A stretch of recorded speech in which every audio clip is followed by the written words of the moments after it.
This is Tillery Timmons-Sims, and I'm excited that you are back again to join us for another episode of Conservation Stories. Conservation Stories is a podcast that's brought to you by the Sand Hill Area Research Association, SARA. And as you all know, if you've listened for a while, we love to just bring your attention to interesting people that are providing services that are needed across agricultural, rural America, and particularly on the high plains of Texas and to eastern New Mexico. So that is where we live and what we like to highlight. But today I'm bringing to you someone that is not here from our area, but he does a very impactful thing. Joe Martinez, he works bringing in farm laborers legally into the United States. And this is, of course, a topic of conversation right now that's going on. And just even more increasingly, farmers have been moving towards finding ways to get more consistent farm labor. So this is an expertise that Joe has. And so he and I connected recently, and I asked him if he would be willing to do a podcast. So Joe, thanks for being here. No, well, Tillery, thank you for giving me some time. Appreciate you meeting with me. And yeah, just like you shared, even though I may not be in the high plains of Texas, I was born and raised in Texas and Wharton, and then grew up in San Antonio. Mm-hmm. And so spent most of my childhood there, but and do get to visit back and forth. My parents lived in Houston and have family down in Laredo. But you're right. What you said is I focus on providing agricultural labor to farms across the U.S. And like you said, I think we've all known that agriculture is a very relational industry. Mm-hmm. We know each other. We get to meet with folks. You work with people every day. You're working with animals, or you're working with commodities and plants. And so it's something that folks know each other very well and intimately. And due to that, there's always existed a way to find labor. People have said, hey, I know folks that are looking for a job. They can come over here and fulfill the need.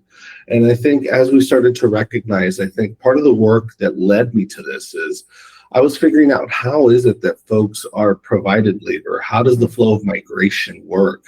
And in recognizing back in 2010, the U.S. agricultural industry had roughly 2.1 million workers. And it was estimated that out of those 2.1 million workers, roughly 1.6 million of those workers were undocumented.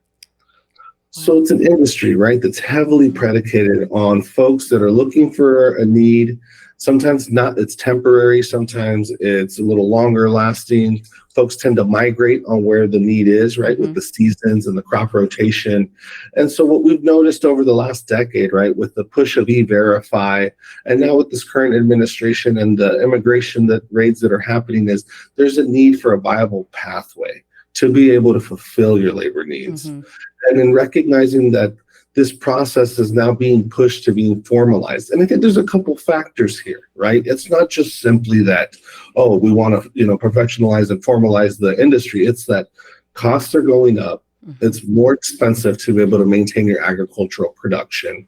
You can't afford to just have anyone show up on your farm, because the time that it takes to train someone and ensure that they're going to be there. And then on top of that, if that workforce isn't retainable and is going to leave when another opportunity comes, then it makes it very difficult for agricultural employers, farmers, to be able to plan and know what they can depend on. And so that's really the crux and the focus of our services, is how can we be able to provide an affordable labor force that comes in year out, that is going to be dedicated to your operations and understanding the culture and the needs that you have, and that ultimately is going to partner with you and being able to fulfill your business relationships, and at the same time protect your farm with food safety, illnesses, packaging, and all the rest that come with that. Mm-hmm.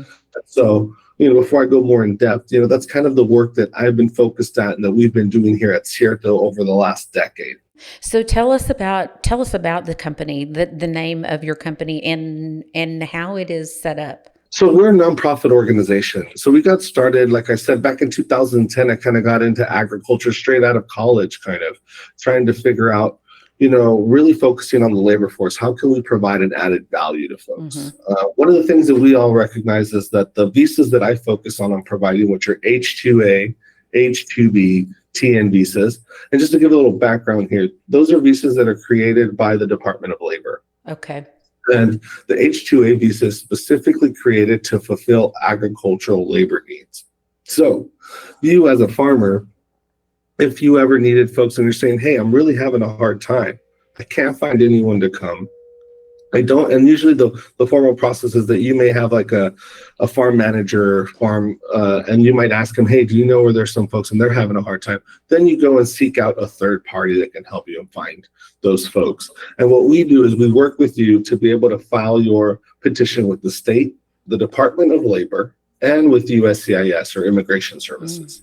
And all that is happening in conjunction while we go down to Mexico or Guatemala and recruit folks there. And then we make sure that we identify candidates, we train them in their communities of origin, ensuring that they're going to be folks that are going to come to work professionally with you, understand the commodity or the labor, and that in turn you feel confident they're going to be a good fit.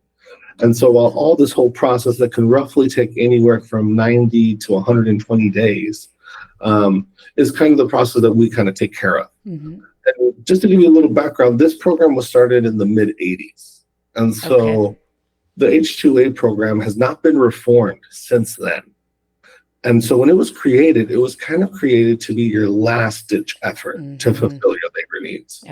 And I think what we've seen over the last 40 years is that it's now becoming one of the only viable ways to maintain your labor force. You know, I always ask, like, what's been the reality for a lot of folks this year, you know, and I've received a lot of calls from folks, over a couple dozen this year. They're saying, look, I haven't ever done the program, but looking at the reality for next year and what's to come, I think I need to start to consider it. Are you seeing a lot of raids? I mean, I keep hearing about them, but I don't know, you know, of any firsthand. A lot of the clients that we work with that use the H-2A have not been impacted.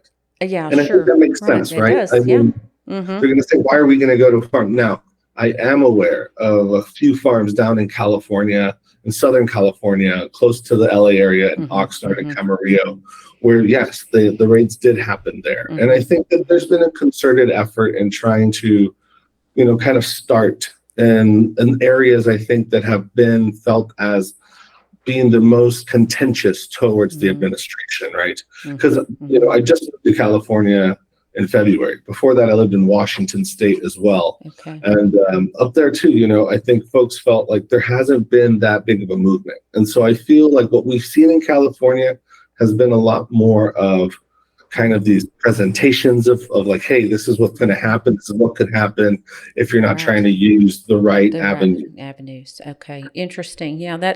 That's kind of what, you know, it's often things are exaggerated one way or the other, you know? And so I've wondered, I'm enough in the ag industry to feel like I would, if they were happening to the rate that people are expressing this concern about them, that I would probably be hearing more stories that are more like direct, you know what I mean? Like instead of just rumors of them. Yeah, and I think what the real impact that I think is not necessarily that these raids are happening so rapidly, right? That, I mean, in reality, they just don't have that budget, you know, to do that. And so, but what I think it has caused amongst some of the labor force that is undocumented, some fear. Sure. Should we show up or should we not, right? Right. Yeah, that's probably the biggest impact. Sure. That's exactly it. And I think that's what I'm hearing from folks. Like, it's not necessarily that we've had issues. Is it that folks have been nervous? Is it going to come here? Is it not? And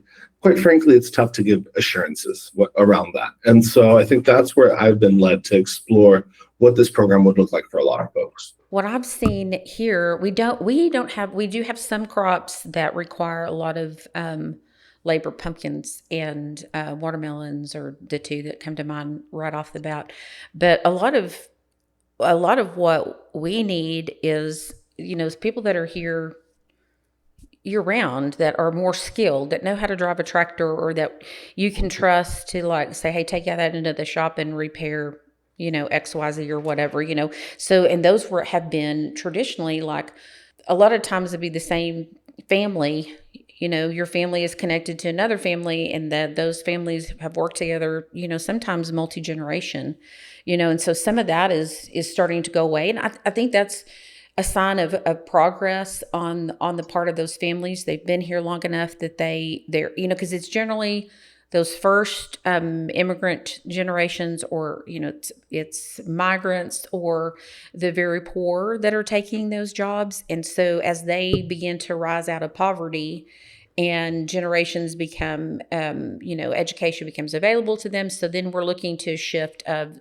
somebody else to come in and fill those positions. So I don't think it's necessarily a bad thing. I think it's a sign that people are progressing, and people are able to take better jobs that aren't as arduous. And so I'm wondering what that looks like for you. So as say I'm a cotton farmer and I need somebody that's going to be full-time labor, and I want to kind of build that relationship with them.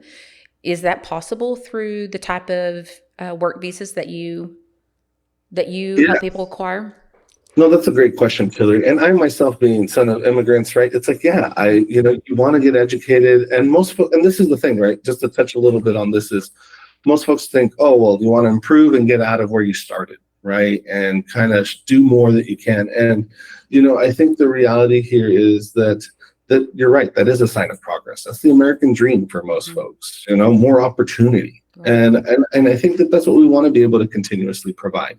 And I think as we move into stricter immigration policies, I think those funnels of labor and formal process of labor start to become much more stringent and difficult to come by, right? And so where traditionally maybe a cotton farmer would say, hey, yeah, come over here. We're going to help your family out. If you're willing to work here, we'll have you. And now we got to be a little more careful, right? We don't want that employer getting in trouble. We don't want them having any issues or penalties.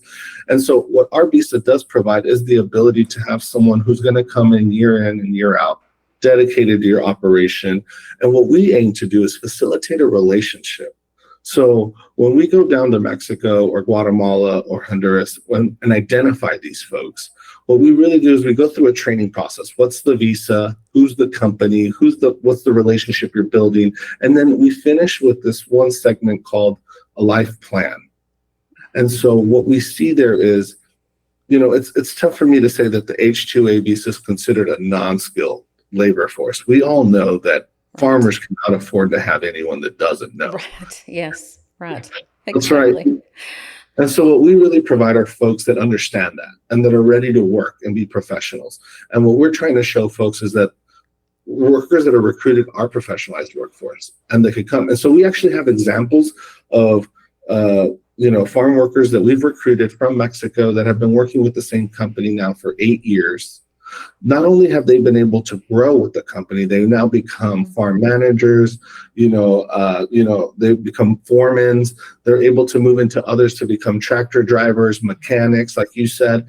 And the only way you get that is when you have a workforce that's retainable, that's able to learn your culture, learn your processes, and then say, hey, I see myself part of that. And that's what we're looking to facilitate. And I feel like, a lot of folks did have that, like you said, generational families that have been with them. And so it's really hard to see kind of the fear that exists right now for folks to no longer show up. And I think that it's impacted those farmers, it's impacted those families. And ultimately, I think the silver lining for us is, if we know that is the reality, well, what is a solution forward for folks, right? To be able to maintain our labor force here in agriculture. Out here on the Texas plains, water is everything, and there's a resource that's as vital as it is fragile: our playa lakes. These lakes are nature's reservoir, catching rainwater to recharge our aquifer and provide lifelines for wildlife. But now they need our help.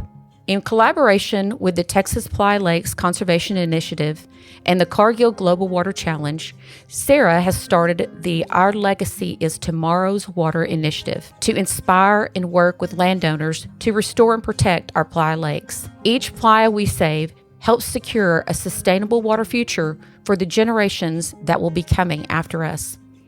Whether it's improving soil health, restoring habitats, or recharging groundwater, we are committed to making a difference.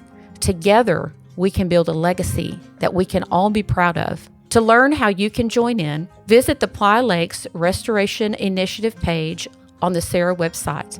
Let's keep Texas water flowing strong for the future. Visit sarah-conservation.com. Give us a little bit of an understanding about what is H2A, what's H2B, is that what you said? Mhm. And then the Right. TN visas, like what are these specifically, what are the requirements for those, or the difference? What's the difference between those three? Yeah. So first of all, the H-2A visa is to fulfill agricultural needs. So Okay. the A is agriculture, and that means anything that's located on a farm. So if it's harvesting, cleaning, prepping, packaging, and even tractor driving, Okay. truck driving, all of that, if it is located on a farm location, all of that falls under the H-2A visa. Okay. And there's no cap on that visa. So we can bring in as many folks as we want to fulfill that labor need. Okay. Whereas with H-2B does have a cap. And with H-2B, it's only 88,000 visas a year. Now, there's a caveat here. If say an H-2B tends to be like landscaping, construction, hospitality, transportation, you can get, like mechanics, more specific trades, and you're saying, hey, I need a tractor driver, but he's not only going to be on the farm, he's going to be driving across, taking the tractor to different places, then that'd be an H-2B visa because he's not going to be focused on the farm. Okay. But H-2B will kind of be all of the other trades that you would need. And then the TN visa is specifically for a specific trade or profession, like a veterinarian. So say you're a cattle farmer and you need veterinarians, or maybe you need a specific type of engineer, technician. Those are the type of visas where we can go down to Mexico, identify these folks, and that they can come. And these are all temporary visas that last anywhere from 2 to 10 months. But if you have, folks can come back year after year. Folks can also go to a different farm, and they can rotate farms for up to 3 years before needing to come back to Mexico or their country of origin. So it's actually really unique in that, because what I see in the cultural shift is that people do want to come to the United States, but we're not the only land of opportunity. In a lot of places, they are modernizing, and there's some, in some cases, better opportunities, or we can help provide better opportunities where they are from, so that, maybe we don't have the rate of migration. We don't have that. People are not driven out of their countries of origin to go somewhere else, and so that, to me, this type of visa is a great way for them to stay connected to their own culture and not have to have that loss. That's exactly it, Tillery. And I think one thing to highlight here, right? I think as folks that have been in agriculture, whether it be cotton, whether it be cattle, whether it be watermelons, we're proud to either feed the world, clothe the world, or provide the meat for the world, and all those things. And I think, to your point, the workforce that's coming here, like you said, things are expensive now. It is not easy to live here, it was, right? We've seen a huge shift from the 50s, the 80s to the 2000s to now 2025. Right.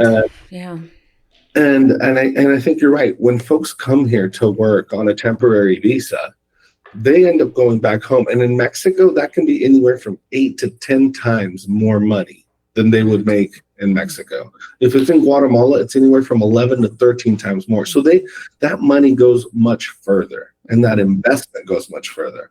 And so one of the things that I also like to highlight to folks, a lot of folks that ended up here, right, in an informal way, undocumented, wasn't necessarily intentional. They were looking for an opportunity, and if they could have gone back, they would have been happy to. And so what we find is that a lot of folks are happy to come and do the work, go back home. And what we actually document is the impact that as a farmer, not only are you feeding the world, not only are you maybe clothing the world through your cotton or doing X amount of things through your businesses in the supply chain, but you're also improving these rural communities where these workers come from. What a great point. And we're able to demonstrate how, let's just say you're an employer who has watermelons, and you're selling your watermelons to H-E-B, to Costco, to Walmart, and you're feeding all those folks that are purchasing it. But not just that, those folks that are purchasing those watermelons should know, hey, I'm making these rural communities in Mexico better, in Guatemala better. I'm actually helping people be able to live because we have a workforce that's able to actually invest that money. And then we show you that impact. For instance, we've had groups of workers go back to their home and buy their own plot of land and learn how to start to make their own business, right? And you see this entrepreneurial spirit that is learned from coming to experience agriculture in the US. They get this drip irrigation, these new ways of doing work that they hadn't been exposed to. Or they go back and they say, hey, there's 10 of us we're putting together, we're going to build a computer lab so that our kids can have access to more opportunity, just like we were talking about with some of these immigrant families here in the States. And those opportunities are now starting to be provided back home. And I think this infusion of technology has really given folks access to kind of figure out, well, what is possible?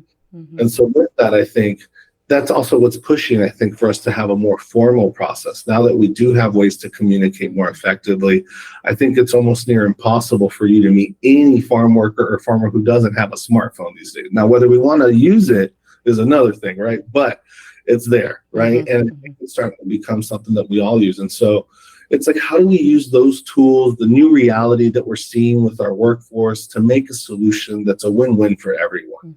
And that at the end of the day, we can continue to feel not only great about American agriculture, but also the impacts that it's having above and beyond on feeding this world, ensuring our food safety, but also helping the world become a better place. That's just so, it's very inspiring. I really love that, because I feel like part of the solution to all the migration that we've seen is to help people be able to live at home. So what happens to families? So dad or mom comes for 10 months and families stay home? Yeah. And so traditionally, this is the advantage of what we provide, is that these families know where their family members are going. Right. In most cases, folks are like, look, I'm going to go find a job and I'll let you know what happens, right? And I'll buy a phone once I get situated over there. And so what our process allows is for the family to know exactly what's happening, be able to maintain a channel of communication. And then we also partner with human rights organizations, NGOs, nonprofits, church organizations down in Mexico that work with the family to receive that money, create a savings account, figure out how to reinvest that. Nice. And this is the other part, right? These are folks that want to come back to their families. Sure. They're anchored. Yeah. Yeah, and that anchoring, I think, is what really shows how this program can be prosperous for everyone involved. Yeah. And that's kind of the thought. And above and let's be honest, right? A lot of folks say, well, this is an expensive program. How do we do it? And I think that's one of the issues for us, is that when you start to do it in a responsible manner, the responsible recruitment way, which is what we offer, you start to get workers that come back year after year and that actually learn how to be more productive. To say, hey, I'm going to take the steps to protect our crop or our product, make sure that it lasts longer on the store shelves, ensuring, because the second you take a melon off the vine, it starts to ripen. And especially in this Texas heat, New Mexico heat, Louisiana heat, you better put that on that truck and get it moving before it starts to ripen too long, because then you're going to have something rot on the store shelf. And having workers understand that, they start to be proactive. And so we've seen instances with workers becoming more productive 2 to 7% year after year.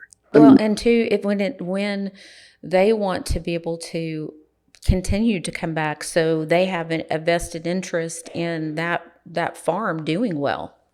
That's right. And so they start to see themselves as partners and wanting to improve. So for instance, there was an apple farmer I was working with up here in Washington State, and they worked 7 days a week. And, a lot of farm operations are like, we don't have the break, and Yes, especially right. when the holiday seasons come. No, purchase orders. We need to hurry. We need to fill these. We need to get going.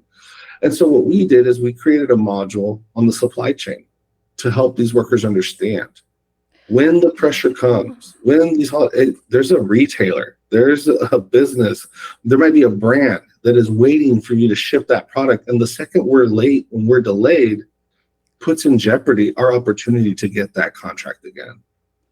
And it's that little clicking for workers, where workers are like, oh, this is why we need to push it right now. It's not because they're trying to be mean and just, drive us hard. And it's that little bits of information Yes. that help facilitate, where workers Mm-hmm. are like, no, everyone, it's time to bust your tail, because we want to make this, Mm-hmm. because we want them to know that we're here and this workforce can always fulfill those needs. So fascinating. So it's not just about skilled labor. It's about an educated labor force That's that right. understands. Wow, that's such a unique.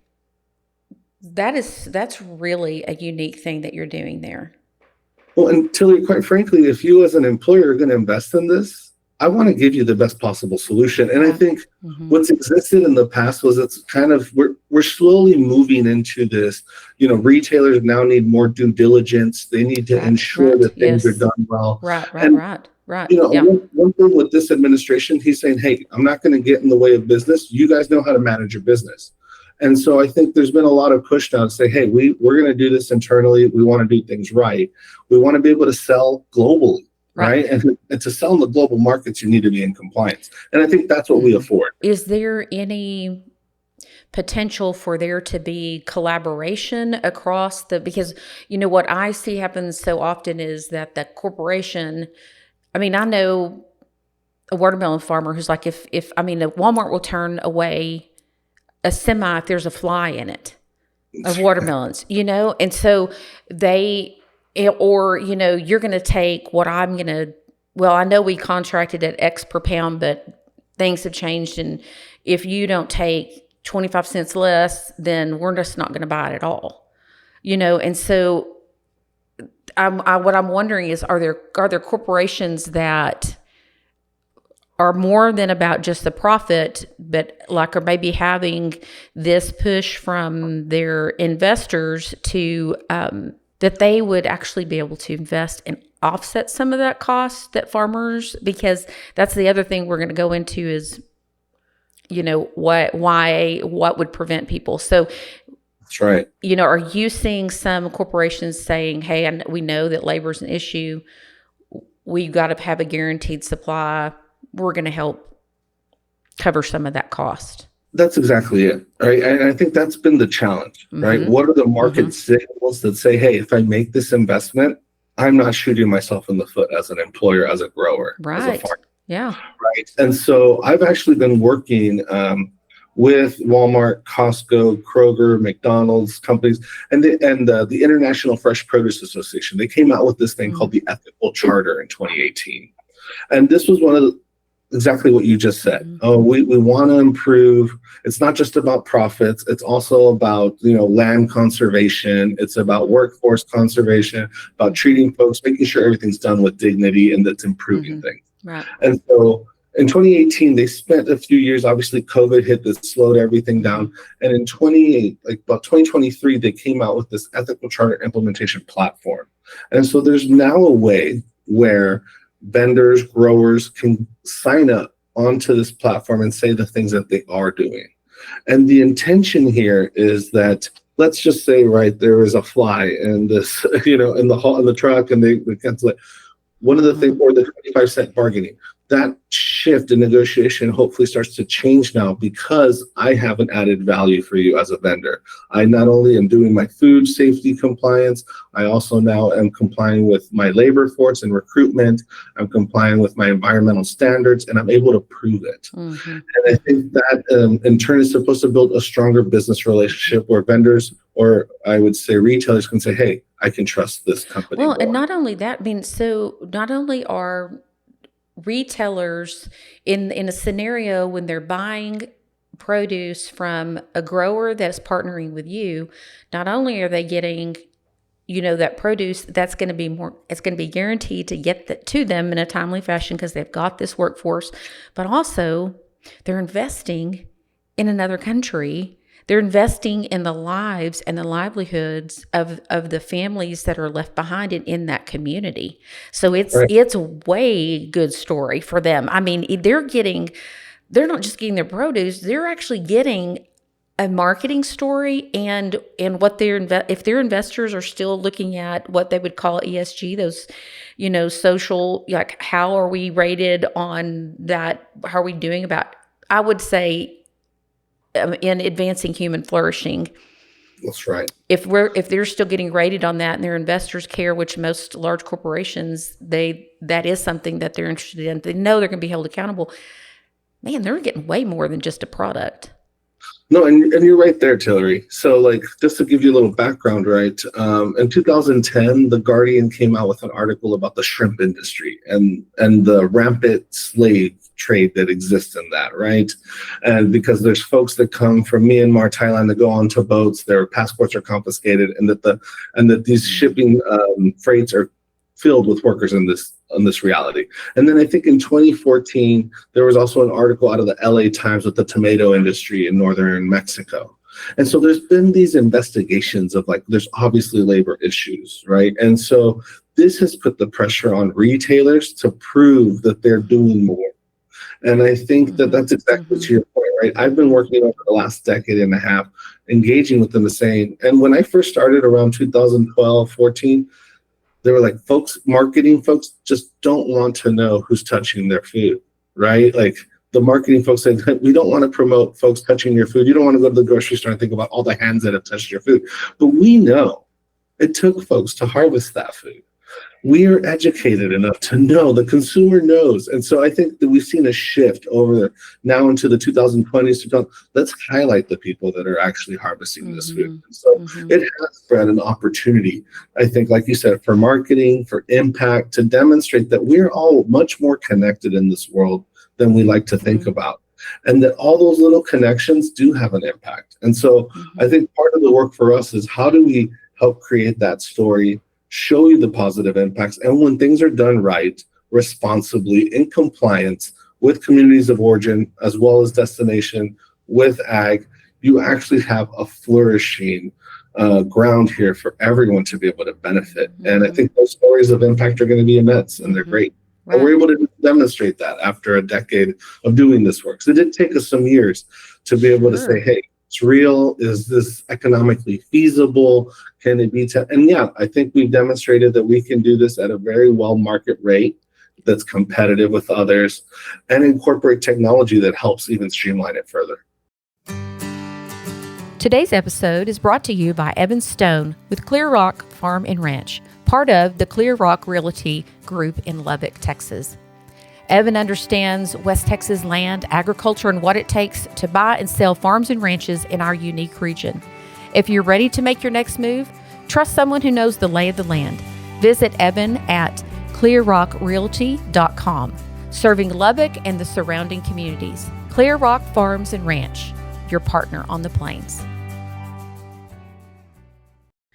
Really what's happening is, by putting this fear of raids into agriculture, now it's pushing farmers to go a legal route, and that's going to increase their cost. But it really, there's really not a lot that can be done to avoid that. It's going to be another increased cost of production, but by using your company and what you're doing, you could possibly also be increasing your profits at the end to offset that. And it sounds like to me that's kind of what your thinking is too, is like, how do we collaborate with these companies, these larger companies, and to say, here's what our farmers are doing. When you buy that tomato from them, here's what you're doing. Here's the impact. And so that creates, you've created now, basically what you've done is you've created another revenue stream for the farm. And that's exactly it. And I think, like you said, right, a lot of the times the farmer's stuck to whatever the retailer says. And it's like, yeah, I'm going to lower it. We got a huge supply now, so demand's down. That we're going, and I hear it every year, right, and every commodity. And so I think that farmers also have the right to say, hey, I'm doing things the right way. They're not. How come I'm not being given a preference? How come I'm not? Instead of 20, give them minus 25 cents. You give me minus 10 cents because I'm helping your supply chain integrity, brand integrity, and your continuity of supply. Right. And farmers rarely tell that part of the story of being held hostage, and I will tell you, like, just the Texas grape industry here, where we are, on the High Plains, we grow about 85% of all Texas grapes. And when you have a permanent crop on your farm, it's not something that, oh, that's okay for me not to harvest it this year because I'm just going to replant next year. No, it's not happening. Okay. When every single vineyard has contracts that are completely dropped, that's a problem. And you don't, it creates, all of a sudden the relationships are going to be damaged permanently, but also so is the crop. That's right. And so are farmers. And so you have, what is going to happen? Right now, these businesses are, Texas grapes are too expensive. I'm going to buy something, cheap from California. Well, you think it's expensive now?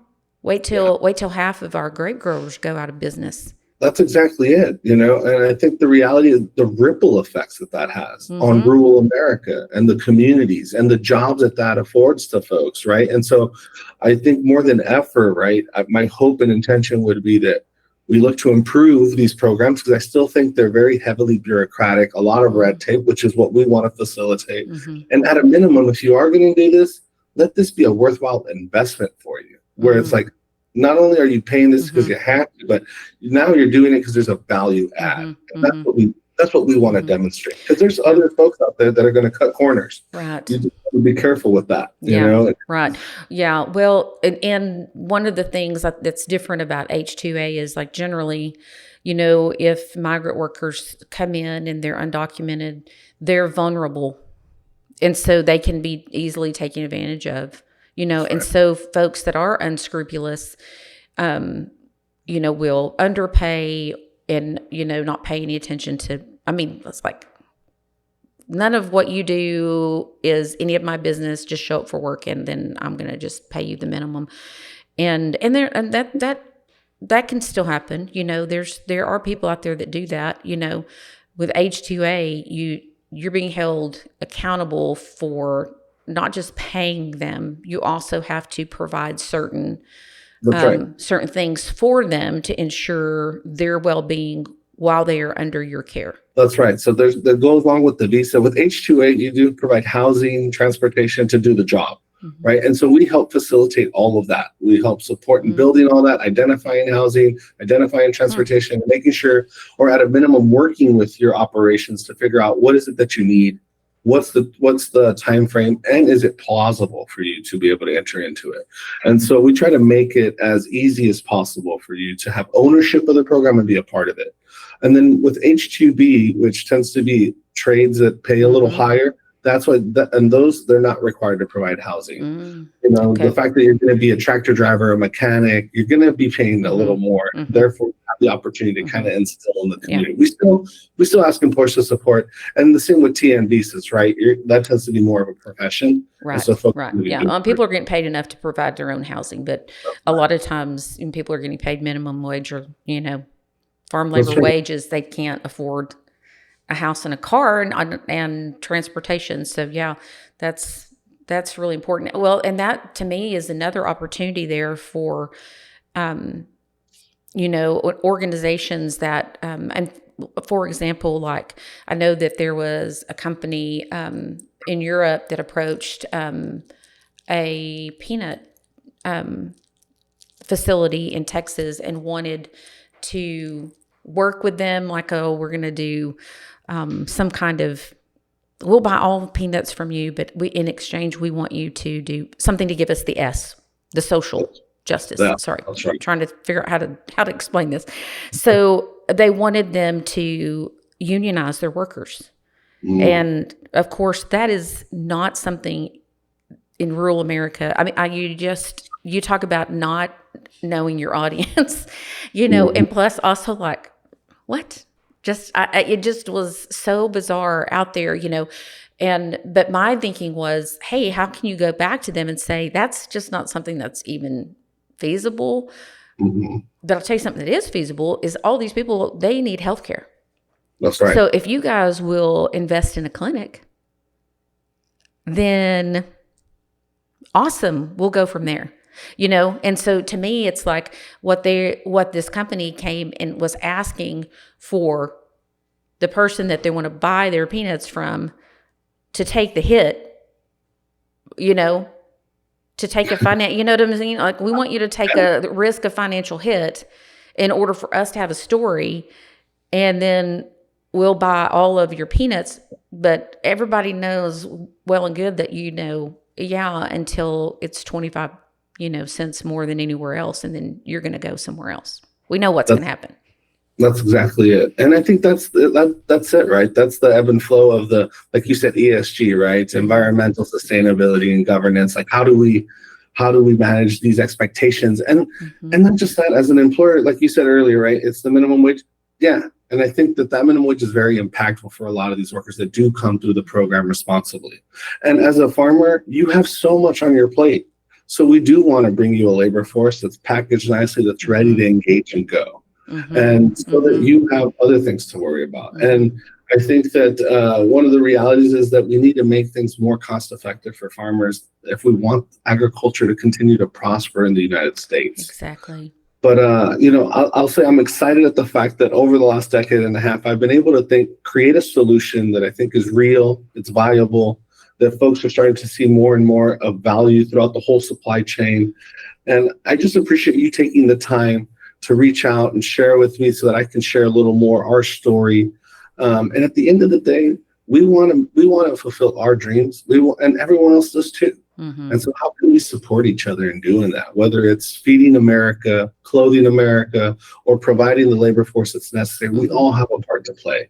And I think what our story and what Cierto's work proves is that we all can do something that helps each other out and that actually turns this to be a win-win for everyone. Well, and I think that there's, a certain level of prosperity, or those that have experienced prosperity in the United States, where, we're still stuck in that, like, it's too expensive to buy X milk, or it's too, when we really actually do have the budget to afford those things, and to think about when we do make our purchases, and we're considering the full impact of where those things came from, it's a way for us to also participate in human flourishing. That's right.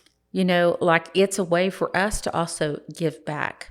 We're giving back because maybe it is costing 5 cents more than the next box to it, or the next fruit, or what, what I mean? Maybe it is costing us a little bit more, but sharing that across the whole value stream, to me, is very important. That if we want to not be complicit, either. I mean, we want to be able to think that we don't know where it comes from, when we very well can figure out where it comes from. We very well can figure out what's happening to the people. We know better, and now that we know better, we could do better. Now, I do think that there's a certain, a demographic of people that they don't have that privilege.